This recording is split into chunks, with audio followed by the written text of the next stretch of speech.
Des rues transformées en champs de bataille. Magasins, habitations, voitures de police en flammes samedi soir. Une paisible marche a basculé dans les émeutes les plus violentes que Londres ait connues depuis 30 ans. Une veillée a été organisée en mémoire d'un homme abattu par la police jeudi dans Tottenham, un quartier multiethnique défavorisé du nord de Londres. Mais la nuit tombée, Tottenham bascule dans la violence. Les magasins sont pillés et brûlés et des projectiles sont jetés sur la police.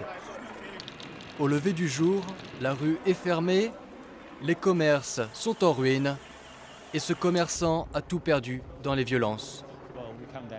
Nous sommes arrivés le lendemain et nous n'avions plus d'immeuble. Je ne sais vraiment pas comment reconstruire ma vie. Je suis dévasté. J'ai travaillé dans ce quartier pendant 40 ans, 32 ans dans cette boutique, 6 jours par semaine. J'aimerais remonter le temps. C'est tout ce que je peux dire pour le moment, remonter le temps pour tout retrouver et je pourrais reprendre le travail. J'adore travailler, j'aime les défis du travail. C'est fini.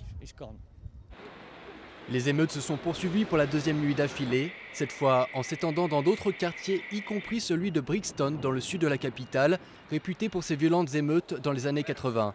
Des gangs s'en sont pris à des magasins et la police a arrêté une centaine de personnes. À Tottenham lundi, le vice-premier ministre Nick Clegg a rencontré la police et les habitants du quartier. Il a condamné ces violences et promet que les auteurs seront punis.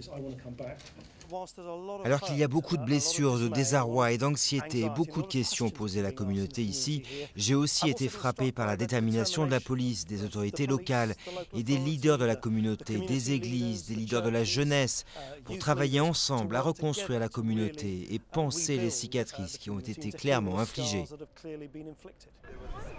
Pour les leaders de la communauté, les gens sont en colère, à juste titre, mais ils doivent cesser les violences. Nous avons perdu le cœur de notre communauté.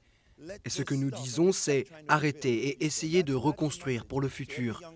Et c'est un message pour tous les jeunes et tous ceux qui ont été touchés par ça. Nous sommes désolés d'en être arrivés là. Alors que les Londoniens entament leur troisième nuit d'émeute, des questions commencent à tomber. S'agit-il de jeunes au chômage et de criminels opportunistes ou un signe d'un profond malaise social dans les quartiers déshérités de Londres ?